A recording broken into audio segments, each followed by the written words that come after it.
Welcome to the class today. So today I'm going to speak about appearance of Ekadashi. Appearance, how did it start? So there are actually three events in the Shastras. Ekadashi, how Ekadashi appeared. There are three events in the Shastras. So first is how she appeared. Lord Vishnu appeared her from his body. Then the second is why is grain supposed to be pap, not auspicious. And then we connect these two stories. Why do we don't take grains in Ekadashi?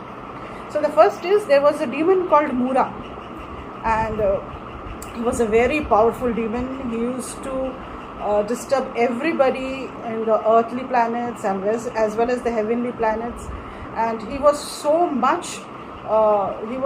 ferocious and so bad that even the demigods, Indra, Chandra, Varun, all the demigods left the heavenly planets and went into Vaikuntha. So in Vaikuntha they prayed to Lord Vishnu to help them. So Krishna started fighting with Murasur, and he went on fighting for 1,000 years. But still Murasur was he was so powerful, he was not tired, and even Vishnu was not tired, so went on fighting and fighting and fighting. So it was a never ending fighting. So Vishnu thought that he will change his strategy, and what he did, he went into a cave in the Himalayas. So when he went into the cave in the Himalayas, Mura saw him getting into that cave, and he followed Vishnu in that cave. There Vishnu lied down to take some rest, and when Mura was about to attack Vishnu, a Devi appeared from the body of Vishnu, and she started fighting with Mura in the same way that Vishnu was fighting. And Mura again was not very tired, and the Devi was also very ferocious. She was also not tired, and Mura was he was like, oh my God, what happened? This Devi, she is also same ferocious as Vishnu. So they went on fighting again. But at a point of time, since the Devi was the sound incarnation of Vishnu, she was through the sound. So she gave a hunkara, she made a very ferocious voice, sound, and that killed Mura. He turned into ashes. So Mura died, and then Vishnu got up from his sleep, and he saw the Devi, and he was very happy that she was successful in killing Mura. And he asked the Devi that if you want, you can ask for some benediction. So the Devi, and Vishnu named her as Ekadashi. So the Devi wanted that whoever fasts on this day, all his sins that he has been doing all his life and his previous lives and whatever, that will get washed off. So the benediction was granted. So now in this event, there is no mention of why we don't take grains on Ekadashi, right? So there is one more event in the Shastras where there is a occasion when Brahma's sweat falls on the ground and it turns into a demon. So the demon asks Brahma that where should I stay? Where should I live? Because I am a sweat, where I should have a place to stay. So Brahma asked him to stay in the grains. So the demon went into grain. Fine. So this is one event, and the other previous event. Now there is no connection between the two, that why we don't take grains on Ekadashi. There is no connection in these two. So there is a third event in Bhagavatam that connects these two things. So in this, Jaimini Muni, he was a disciple of Ved Vyas. He asks Ved Vyas that please tell me how Ekadashi came into being, how Ekadashi, what are the benefits of doing Ekadashi, how we should do Ekadashi, what happens if we don't do Ekadashi, and what happens if we do Ekadashi. He wanted to know everything about Ekadashi.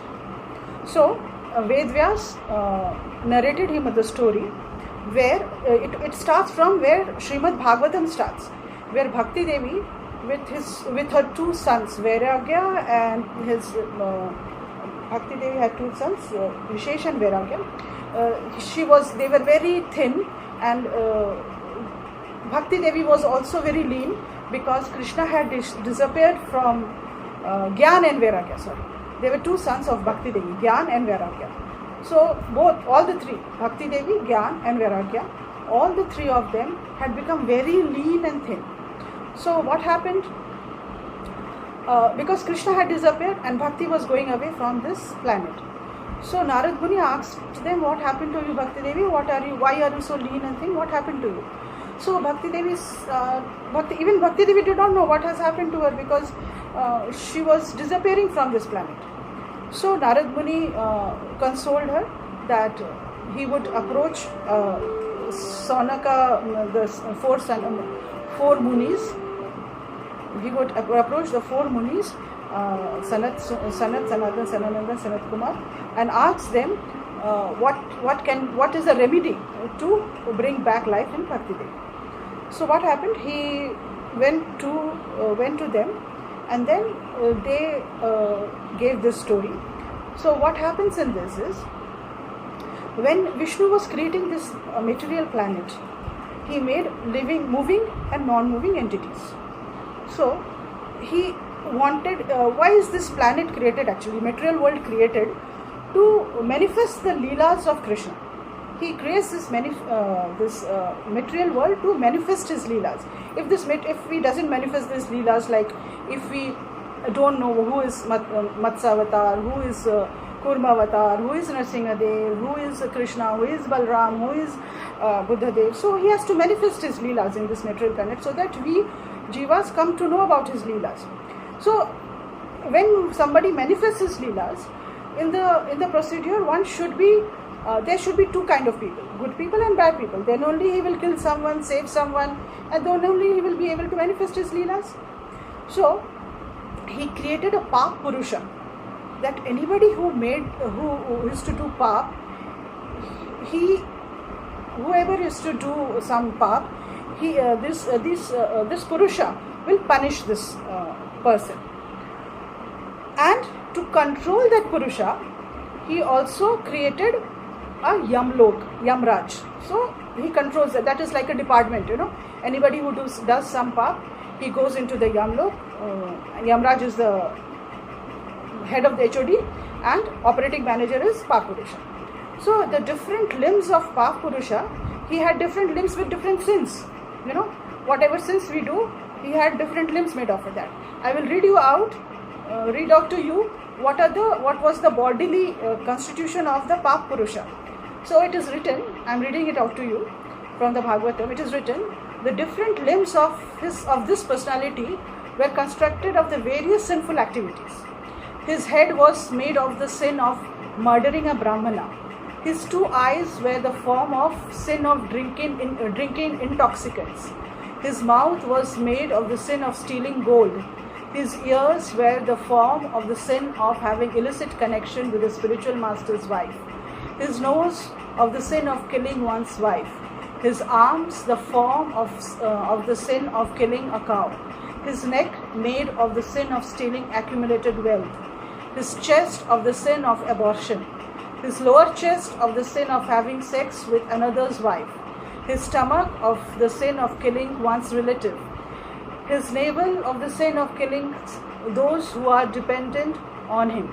His waist of the sin of self-appraisal. His thighs of the sin of offending the Guru. His genitals of the sin of selling one's daughter. His buttocks of the sin of telling confidential matters. His feet the sin of killing one's father. And his hair of the form of less severe sinful activities.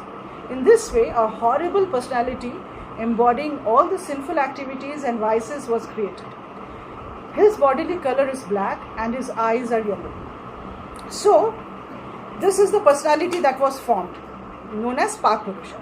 So, whoever used to do some Paap, of this kind of Paap, he used to give punishment.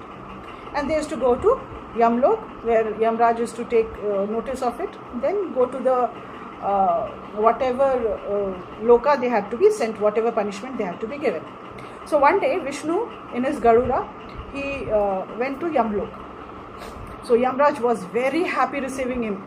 He washed his feet and he made him sit on a golden throne. And at that time, Vishnu heard a very loud crying voice from the southern side of the of Yamlok. So Vishnu asked Yamraj what was it, and Yamraj told him that those are the people who are getting punished who had done sinful activities. So Vishnu went to the southern side of Yamlok and saw those people. They were getting severely punished, and when they saw Vishnu, they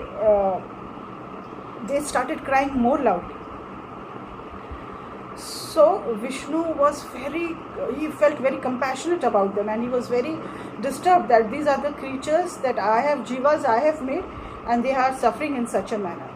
So at the time of Mura's fight, he had created Ekadashi, and she had a benediction that anybody who follows her vrat would never confer sin.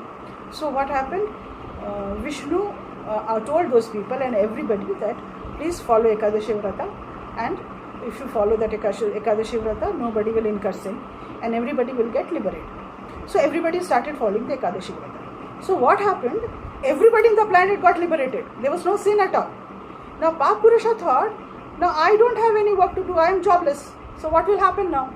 So he started praying to Vishnu that you have created me also. You have created the Jivas, you have created me, you have created Ekadashi. So why are you making me jobless? I should have some work to do. So he started praying to Vishnu. So Vishnu appeared in front of him and asked, what is his problem? So he said, see, I know I'm not that good. So, but I should have some work to do. And how will you manifest your Leela in this planet, in the material world, if I'm not there? Because there should be both good and bad people to manifest your Leela. So I should have some place to stay. So what Ekadashi did, what Vishnu did, he said, okay, everybody is following Ekadashi. So on the day of Ekadashi, anybody who takes grain, because, you go and stay in the grain. Vishnu said, you go and stay in the grain, and anybody who takes grain on Ekadashi is doomed and will be he will incur all the sinful activities. So that is the story how Ekadashi appeared. So that is we should not take grain during Ekadashi, because Pap Purusha is in the grains, and on Ekadashi day if you take grains, then the pap, all the sins comes to your stomach. They form worms and they give all sinful activities. So at this point I will stop before going to the Bhagavad Mahatmya and ask if anybody has any questions. Anybody has any questions? You can unmute yourself and ask the question. Anybody, any questions? Anybody there or everybody left?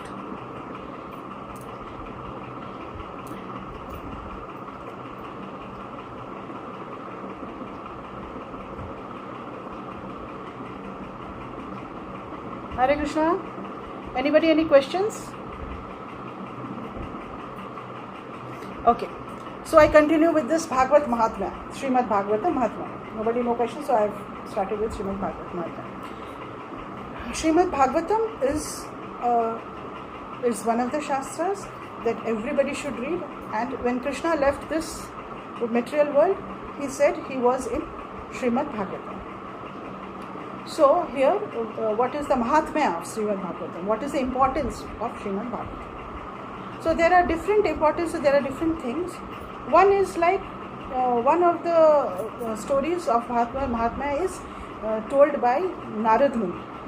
So there was one person, scholar, a very learned scholar of Shastras. He was known as Atmadev. Now, when Atmadev was a very nice scholar, but his wife, Dhunduli, was just the opposite. He was righteous person, he was straightforward, and he was a scholarly person, but Dhunduli was just the opposite. And he was not very happy with his life, but still he went on with his life. But the only problem with him was he did not have a child. He always craved for a child, that he should have a child. He did not have a child.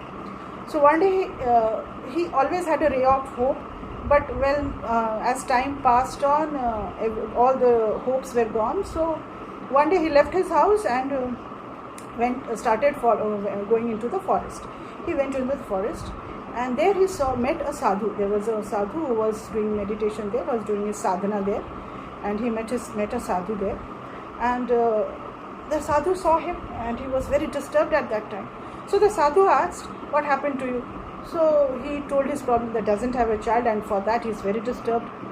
So the sadhu was very good at astrology and seeing the different births and whatever, like what you will get in this life and in the next life and all that.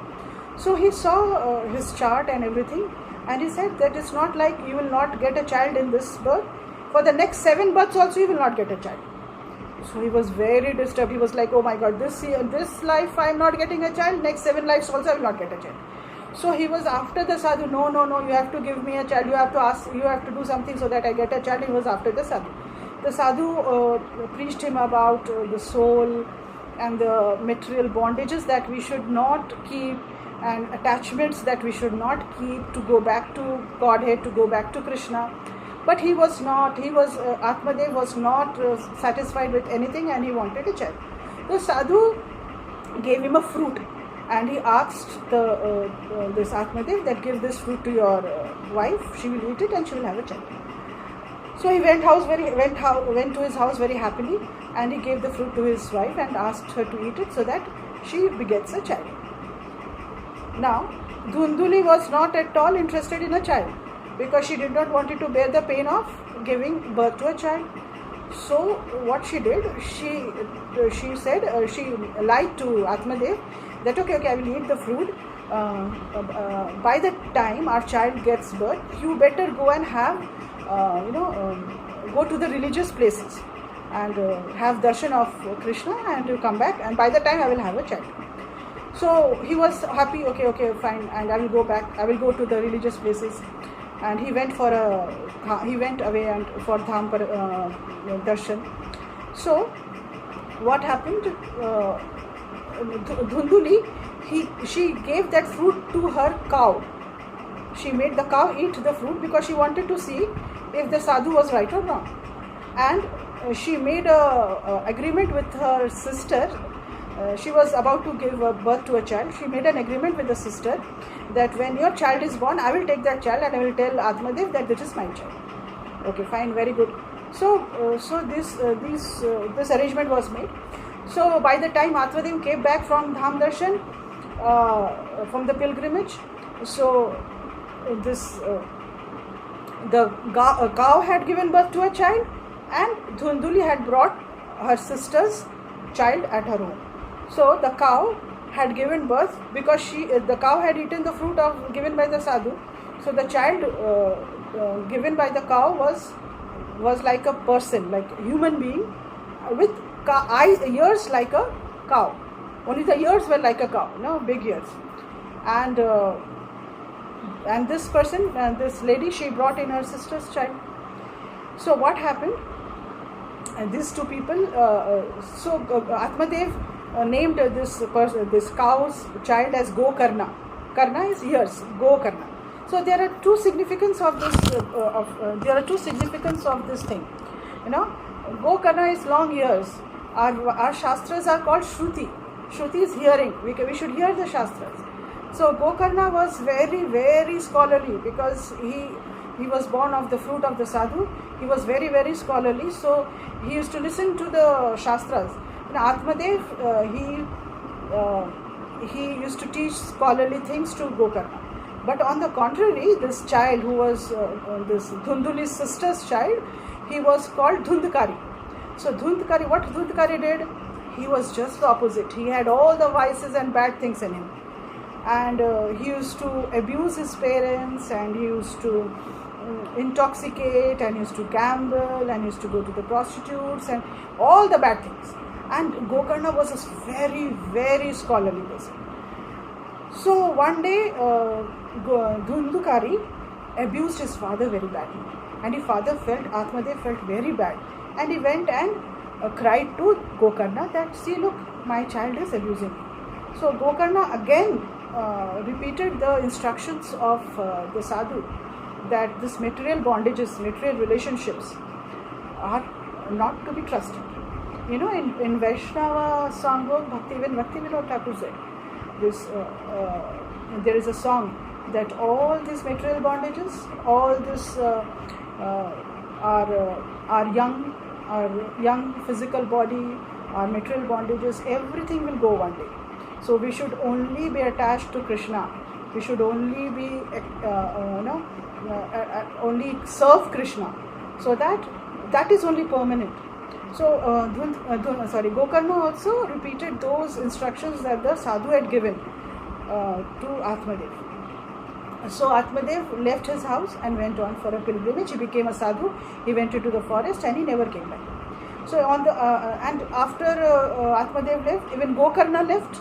Gokarna also did not stay in that house. And this Dhundkari, he killed his mother and brought in prostitutes from outside to his house. Because they had a good amount of money, so these prostitutes killed Dhundkari and put him in the well. When Gokarna was visiting holy places, he went to Gaya also, and he had come to know about Dhundkari's death, so he gave Pindadan of Dhundkari there. So after giving Pindadan, he came back to his house, and he was sitting in his house when suddenly Dhundkari's ghost haunted him, and he told him that he was in a lot of pain and he wanted Gokarna to save him. He was in a lot of pain because Pret body, people think they will commit suicide and they will get liberated. It's not like that. The subtle body stays, and that gives a lot of pain because you cannot do anything that you can do with the physical body.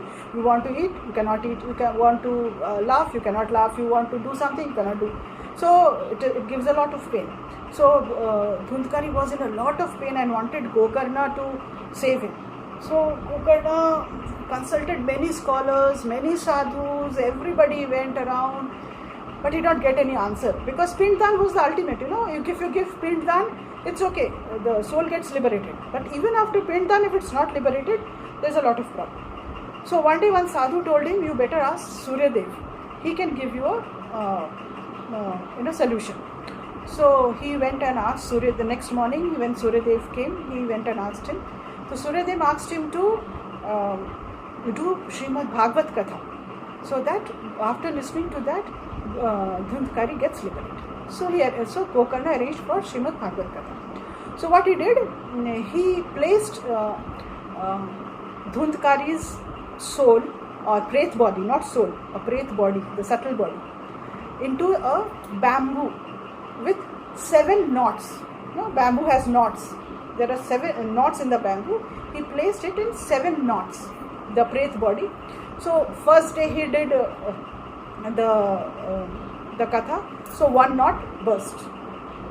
That means the Parayan is successful. The katha was successful. Second day, third day, fourth day, fifth day, sixth day, sixth, and 7th day, the whole bamboo burst and Dhundkari was liberated and he went away. So the question arises, there were many people listening to the Bhagavad Katha, and even Gokarna was reciting the Bhagavad Katha, but still even Gokarna was not liberated and other people were also not liberated, only Dhundkari was liberated. So everybody started asking, why is it so that only Dhundkari was liberated and nobody else was liberated? So Vishnu replied, I think it was Narad replied, that because Dhundkari listened to Bhagavad with lot of faith and lot of attention. He had lot of faith in Bhagavad, whatever he was listening. He knew that after listening to this, he will get liberated. He will get liberated from this pain that he was going through. So because he listened to Bhagavad with lot of faith, trust and lot of Shraddha, he got liberated. So again the villagers arranged for a Bhagavad Saptah. That was the first time that Bhagavad Saptah actually came into being, and Bhagavad Saptah was arranged, and then they did Bhagavad Saptah again, so that all the villagers listen to it and get liberated. So this is the Mahatma of Bhagavad, listening to Srimad Bhagavatam. Even it is said that even if you listen to 1/4 of the verse of Srimad Bhagavatam, it can give you a lot of liberation. But it should be with faith and trust and lot of Shraddha on Vishnu and Krishna. Because in Kali Yuga, one of the places where Krishna resides is Srimad Bhagavatam. Okay, thank you.